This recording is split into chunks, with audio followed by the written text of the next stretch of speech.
ಹಾಗೆ ಮುಚ್ಚಿರಲಿ. ನೋಡಿ, ಇಂಗ್ಲ ಪಿಂಗ್ಲ ನಾಡಿ, ಸುಷ್ಮನ ನಾಡಿ ಎಲ್ಲ ಜಾಗೃತ ಆಗ್ತಾ ಇದೆ. ಆ ಶಕ್ತಿ ಮೇಲ್ಗಡೆ ಹರಿತಾ ಇದೆ, ಅದಕ್ಕೆ ಅನುಭವಿಸ್ರಿ. ನೋಡಿ, ಬರೀ ಓಂಕಾರ ಅಂದದಕ್ಕೆ ನಮ್ಗೆ ಎಷ್ಟು ಶಕ್ತಿ ತುಂಬಿದಂಗೆ ಆಗತ್ತೆ ನೋಡಿ. ಸೊ ದಿನನಿತ್ಯ ನೀವು ಒಂದು ಅರ್ಧ ತಾಸು 1 ತಾಸು ಪ್ರಾಣಾಯಾಮ ಯೋಗ ಮಾಡಿದರೆ ನಮ್ಮ ದೇಹ ಎಷ್ಟು ಸದೃಢ ಆಗತ್ತೆ ನೋಡಿ. ಸೊ ಇವತ್ತು ನಾವು ಪ್ರಾಣಾಯಾಮ ಬಗ್ಗೆ ಮಾತಾಡೋಣ. Breathing exercise. ಪ್ರಾಣ ಅಂದರೆ ಏನು ನೋಡಿ, ಊಟ ಮಾಡಲಾರ್ದು, ನಾವು ನೀರು ಕುಡಿಲಾರ್ದು ಎಷ್ಟೋ ದಿವಸ ಇರ್ಬೋದು. ಬಟ್ ಗಾಳಿ ತಗೊಲಾರ್ದು ನಾವು ಇರ್ಬೋದಾ? ಇರೋಕ್ಕೆ ಸಾಧ್ಯ ಇಲ್ಲ. ಸೊ ನಾವು ಪ್ರಾಣಾಯಾಮ ಬಗ್ಗೆ ಹೇಳ್ತೀನಿ. Breathing exercise. ಪ್ರಾಣ ಅಂದರೆ ವಾಯು. ನಾವು ಏನು ವಾಯು ತಗೋತೀವಿ, ಏನು ಬಿಡ್ತೀವಿ, ಅದಕ್ಕೆ ಪ್ರಾಣ ಅಂತಾರೆ. ಸೊ ಪ್ರಾಣಾಯಾಮ ಅಂದರೆ ಬ್ರೀದಿಂಗ್ ಎಕ್ಸಸೈಸ್. ವಿವಿಧ ರೀತಿಲಿಂದ ಉಸಿರು ತಗೋಬೇಕು, ಉಸಿರು ಬಿಡಬೇಕು.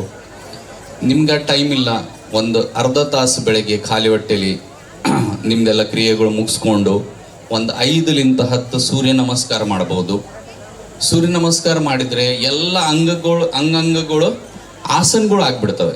ಕಂಪ್ಲೀಟ್ 12 ಆಸನಗಳು ಇರ್ತವೆ. ಸೂರ್ಯ ನಮಸ್ಕಾರ ಮಾಡಿದರೆ ಕಂಪ್ಲೀಟ್ ಅಂಗದ ಎಕ್ಸಸೈಸ್ ಆಗಿಬಿಡುತ್ತೆ. ಸೂರ್ಯ ನಮಸ್ಕಾರ ಮಾಡಿ ಕೂತ್ಕೊಂಡು ಕೆಳಗೇನ ಕೂತ್ಕೊಂಡು ನೀವು ಪ್ರಾಣಾಯಾಮ ಮಾಡ್ಬೋದು. ನೋಡಿ, ಮೊದಲೇ ಪ್ರಾಣಾಯಾಮ ಭಸ್ತ್ರಿಕಾ ಪ್ರಾಣಾಯಾಮ. ಭಸ್ತ್ರಿಕಾ ಪ್ರಾಣಾಯಾಮ ಅಂದರೆ ಏನು? ಜೋರಾಗಿ ಉಸಿರು ತಗೋಬೇಕು, ಜೋರಾಗಿ ಉಸಿರು ಬಿಡಬೇಕು. ಎಲ್ಲರೂ ನೇರವಾಗಿ ಕೂತ್ಕೊಂಡು ನೋಡಿ. ಜೋರಾಗಿ ಉಸಿರು ತಗೋರಿ, ಜೋರಾಗಿ ಉಸಿರು ಬಿಡಿ.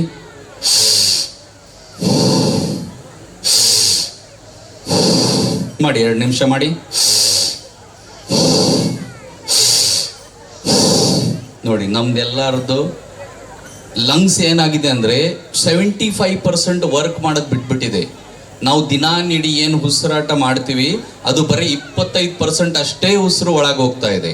ಸೊ ಯಾವಾಗ ನೀವು ಭಸ್ತ್ರಿಕಾ ಪ್ರಾಣಾಯಾಮ ಪ್ರಾಕ್ಟೀಸ್ ಮಾಡ್ತೀರಿ, 100% ಲಂಗ್ಸ್ ಕೆಲಸ ಮಾಡುತ್ತೆ. ನಮ್ಮ ಶ್ವಾಸಕೋಶ ಬಲಿಷ್ಠ ಆಗ್ತವೆ. ಜೋರಾಗಿ ಉಸಿರು ತಗೊಂಡು ಜೋರಾಗಿ ಉಸಿರು ಬಿಟ್ಟರೆ 100% ಆಕ್ಸಿಜನ್ ದೇಹ ಒಳಗೆ ಹೋಗುತ್ತೆ. ಸ್ವಲ್ಪ ನನ್ನ ಜೊತೆ ಮಾಡಿ. ಯಾರಿಗೆ ಹೈ BP ಇದೆ, ಹಾರ್ಟ್ ತೊಂದರೆ ಇದೆ, ನಿಧಾನ ಮಾಡಿ. ಇದರ್ಲಿಂದ ಏನು ಲಾಭ ಆಗತ್ತೆ ಅದು ಹೇಳ್ತೀನಿ. 1-2 ನಿಮಿಷ ಎಲ್ಲರೂ ಭಸ್ತ್ರಿಕಾ ಪ್ರಾಣಾಯಾಮ ಮಾಡೋಣ ಬನ್ನಿ.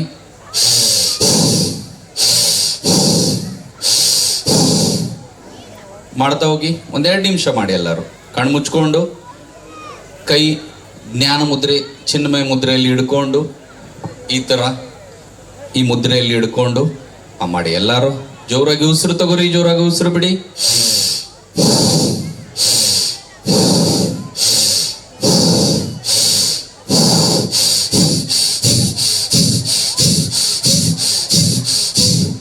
ಸಾಧ್ಯ ಇದೆ ನಿಮ್ಗೆ ಮಾಡಕ? ನೋಡಿ, ಇಲ್ಲ. ಯಾಕಂದ್ರೆ ನಮ್ಮ ಲಂಗ್ಸ್ ಕೆಲಸ ಮಾಡ್ತಾ ಇಲ್ಲ ಅಷ್ಟೊಂದು. ಜೋರಾಗಿ ಉಸಿರು ತಗೋಬೇಕು, ಜೋರಾಗಿ ಉಸಿರು ಬಿಡಬೇಕು. ಯಾವಾಗ ನಿಮ್ಮ ಲಂಗ್ಸ್ ಬಲಿಷ್ಠ ಆಗ್ತವೆ, ನಿಮ್ಗೆ ಯಾವ ಅಲರ್ಜಿ ಬರಂಗಿಲ್ಲ, ಅಸ್ತಮಾ ಬರಂಗಿಲ್ಲ, ದೇಹ ಒಳಗೆ ಯಾವ ವೈರಸ್ ಬರಂಗಿಲ್ಲ. ಭಸ್ತ್ರಿಕಾ ಪ್ರಾಣಾಯಾಮ 5 ನಿಮಿಷ ಡೈಲಿ ಮಾಡ್ಬೋದು.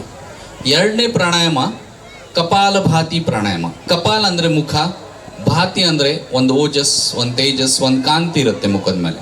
ಸೊ ಇದಕ್ಕೆ ಕಪಾಲಭಾತಿ ಪ್ರಾಣಾಯಾಮ ಅಂತಾರೆ. ಕಪಾಲಭಾತಿ ಪ್ರಾಣಾಯಾಮ ಮಾಡೋ ವಿಧ ಹೇಳ್ತೀನಿ.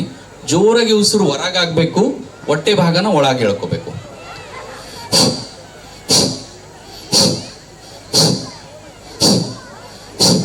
ಮಾಡ್ಬೋದು ನೋಡಿ. ಈಗ ನೀವು ಪ್ರಸಾದ ತೊಗೊಂಡು ಬಂದಿದ್ರೆ, ಊಟ ಮಾಡಿದ್ರೆ ಮಾಡಕ್ಕೆ ಹೋಗ್ಬೇಡಿ. ಈ ಕಪಾಲಭಾತಿ ಮಾಡಬೇಕಂದ್ರೆ 4 ತಾಸು ಊಟ ಆದಮೇಲೆ ಗ್ಯಾಪ್ ಇರಬೇಕು. ಹೊಟ್ಟೆ ಒಳಗೆ ಹೇಳ್ಕೋಬೇಕು, ಉಸಿರನ್ನ ಹೊರಗೆ ಹಾಕಬೇಕು.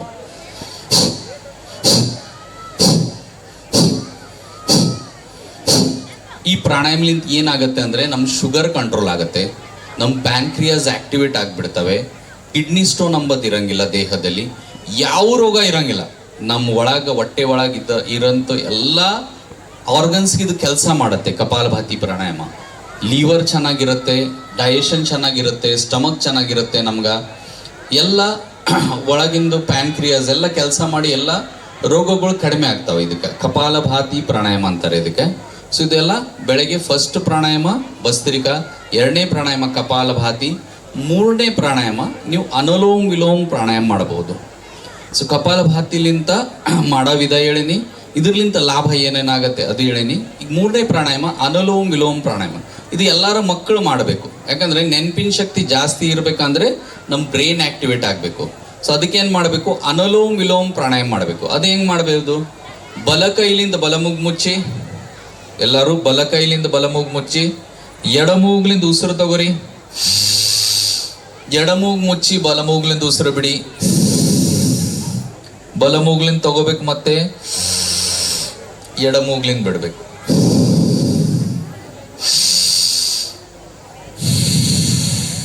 ಎರಡು ನಿಮಿಷ ಕಣ್ಮುಚ್ಕೊಂಡು ಮಾಡ್ರಿ, ಎಲ್ಲರೂ ನೋಡಿ, ಅನುಭವ ಆಗತ್ತೆ. ಇಲ್ಲೇ ಅನುಲೋಮ್ ವಿಲೋಮ್ ಪ್ರಾಣಾಯಾಮಲಿಂತ ನಮ್ಮ ಎರಡೂ ಬ್ರೈನ್ ಆಕ್ಟಿವೇಟ್ ಆಗಿಬಿಡ್ತವೆ, ನೆನಪಿನ ಶಕ್ತಿ ಜಾಸ್ತಿ ಆಗತ್ತೆ. ಯಾಕಂದ್ರೆ next pandemic is the brain is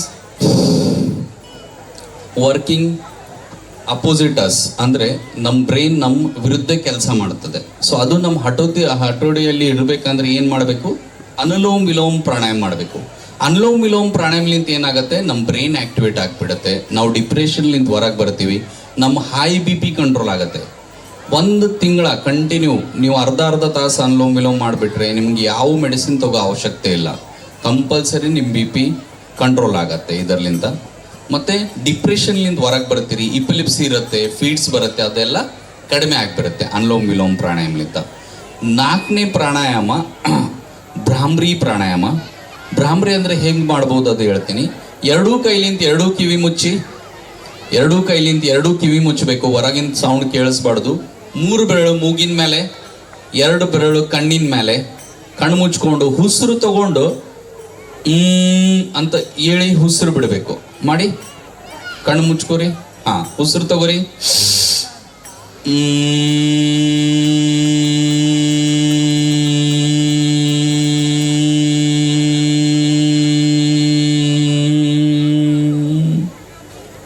very good. ನೋಡಿ, ಈಗ ಕಣ್ಣು ತೆರೆದ ಮೇಲೆ ನಿಮ್ಗೆ ಗೊತ್ತಾಗತ್ತೆ ಅದ್ರದ್ದು ಪ್ರಭಾವ ಅಂತ.